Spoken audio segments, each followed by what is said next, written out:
Everyone, আমি প্রকাশ রাজ। আজকে একটা নতুন ভিডিও নিয়ে আজকে আমরা আলোচনা করব ম্যাথমেটিক্স এর লেসন 10 এর একটি রচনামূলক নিয়ে। অঙ্কটি খুবই গুরুত্বপূর্ণ এবং পরীক্ষায় আসার মতো। তো অঙ্কটা হচ্ছে কি, cos a plus cos b plus cos c equal to 0 হলে প্রমাণ করো যে cos 3a plus cos 3b plus cos 3c equal to 12 cos a cos b cos c। অঙ্কটা আসলে আপনাদের পরীক্ষার জন্য খুবই গুরুত্বপূর্ণ, সুতরাং ধৈর্য সহকারে ভিডিওটি দেখবেন। তো আপনি যদি আমার চ্যানেলে নতুন হয়ে থাকেন তাহলে অবশ্যই আমার চ্যানেলটি সাবস্ক্রাইব করে রাখবেন এবং ম্যাথমেটিক্স এর সকল ভিডিওগুলো পেতে চাইলে ম্যাথমেটিক্স প্লে লিস্টে চলে যাবেন। সেখানে দেখবেন পর পর প্রথম থেকে শেষ অধ্যায় পর্যন্ত সকল ভিডিওগুলো সাজানো আছে। যাই হোক, চলে আসি সরাসরি ভিডিওতে। তো যেহেতু আমাদের প্রমাণ করতে হবে, তো তাহলে আগে দেওয়া আছে যে জিনিসটা সেটা লিখে নি। দেওয়া আছে কি যে cos a plus cos b plus cos c equal to 0। তো বিষয়টা হচ্ছে, যখন আবার প্রমাণ করতে বলবে, কোন একটা জিনিস প্রমাণ করতে বলবেন, তো সবার এট ফার্স্ট কথা, প্রত্যেক ভিডিওতে যেটা বলে আবারও বলছি, ত্রিকোণমিতি করতে চাইলে আপনাকে অবশ্যই সূত্র মুখস্থ রাখতে হবে। সূত্র মুখস্থ না রাখলে ত্রিকোণমিতি করতে পারবেন না। তো এর জন্য আমি আমার ডেসক্রিপশন বক্সে একটা ভিডিও লিংক দিয়ে দেবো, চাইলে সেখান থেকে অধ্যায়ের সূত্রগুলো সব দেখে নিতে পারেন, না হলে বইয়ের প্রথম অধ্যায় মানে দিক থেকে সূত্রগুলো দেখে নিতে পারেন। তো আমার এখানে যেহেতু প্রমাণ করতে হবে cos 3a plus cos 3b cos 3c এর একটা সূত্র কিন্তু আমরা জানি, অধ্যায়তে শিখেছি, তাই আমরা ওই অংশ দিয়ে পরের অংশ প্রমাণ করার চেষ্টা করব। তো আমি এখানে লেফট হ্যান্ড সাইড ধরে নিচ্ছি, LHS। লেফট হ্যান্ড সাইড কি, cos 3a plus cos 3b plus cos 3c। তো এই যে লেফট হ্যান্ড সাইড, এখন আমরা cos 3 এর যে সূত্রটা আছে সেই সূত্রটা বসিয়ে দেব।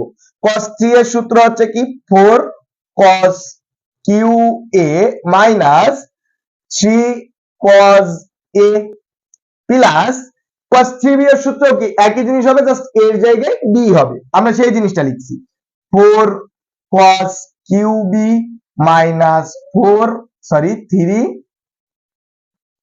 cos b plus 4 cos qc minus 3 cos c। এরপরে দেখেন, আমরা যে কাজটি করব, একই জাতীয় যে রাশিগুলো আছে সেগুলো একটু পরপর লেখার চেষ্টা করব।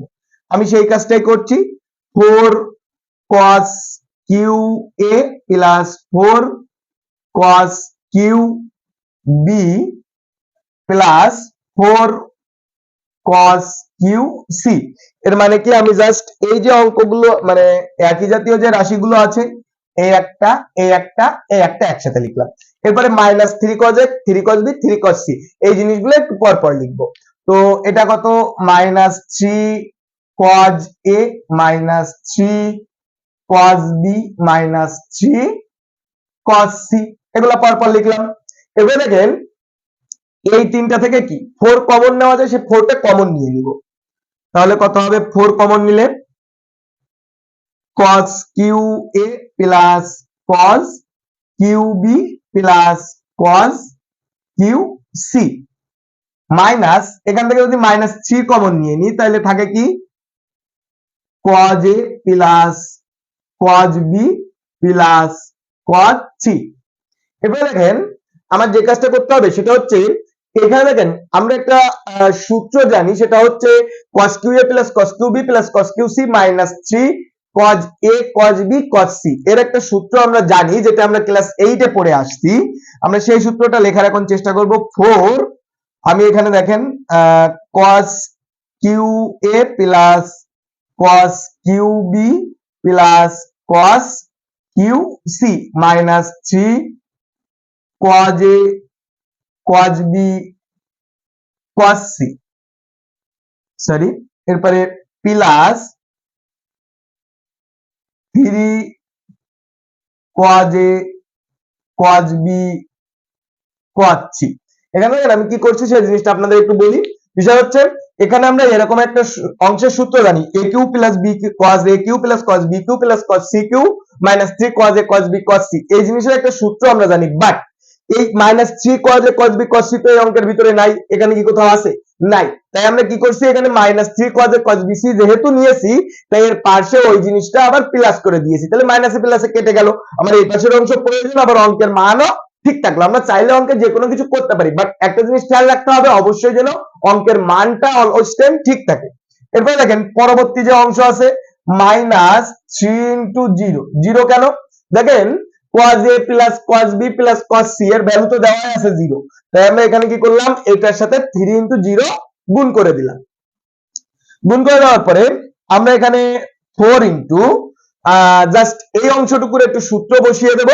তো এই অংশটুকুর সূত্র হচ্ছে a cube plus b cube plus c cube, এর যে সূত্র আছে আপনার সেটা হচ্ছে cos a plus cos b plus cos c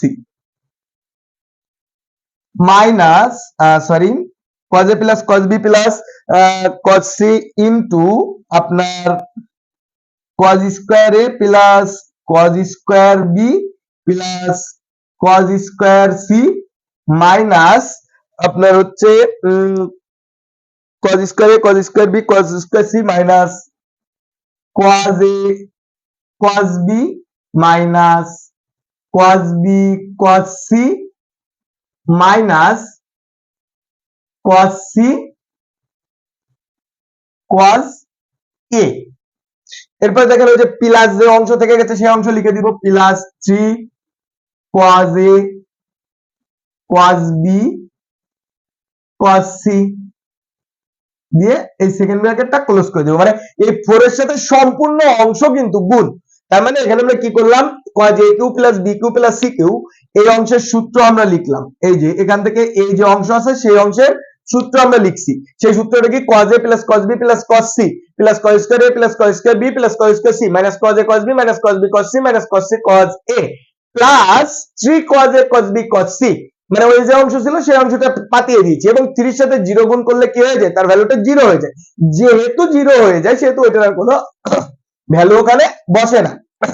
এরপর দেখেন যে কাজটি করব সেটা হচ্ছে 4 ইনটু আপনার, যেহেতু এই অংশের মান আমরা কি জানি 0, তাহলে 0 ইনটু জাস্ট ওই মানটা বসাবো cos square a plus cos square b plus cos square c, মানে জাস্ট এগুলো বসিয়ে দিচ্ছি, minus cos a cos b minus cos b cos c, এটা হচ্ছে অনুসিদ্ধান্তের সূত্র, minus cos c cos a plus 3 cos a cos b cos c।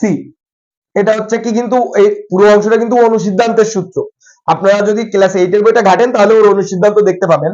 তাহলে দেখেন এইখান থেকে এই পুরো অংশটা কি এই জিরোর সাথে গুণ অবস্থায় আছে, তার মানে ওর ভ্যালুটা কি হয়ে যাবে, 0 হয়ে যাবে। তাহলে আমরা এখানে কি লিখতে পারবো যে 4 into 0 plus 3 cos a cos b cos c। তার মানে কি এই যে অংশটা এখানে লিখে দিচ্ছি। এরপরে আমরা কি করব যে আপনার এখানে দেখেন 4 এর সাথে যদি এটা গুণ করে তাহলে কত হয়ে যায়, 12 cos a cos b cos c, 12 cos a cos b cos c হয়ে যায়। সেটাই তো আমার প্রমাণে চেয়েছে, তাহলে এটাই সমান সমান রাইট হ্যান্ড সাইড প্রমাণিত। তো আশা করি বিষয়টা বুঝতে কারো অসুবিধা নেই। তাও যদি কোথাও অসুবিধা থাকে অবশ্যই ভিডিওটা একটু টেনে টেনে দেখবেন, তা না হলে কমেন্টের মাধ্যমে জানাবেন। আমি চেষ্টা করবো সেই অংশ নিয়ে নতুন ভিডিও তৈরি করার জন্য। ধন্যবাদ, ভালো থাকবেন, সুস্থ থাকবেন।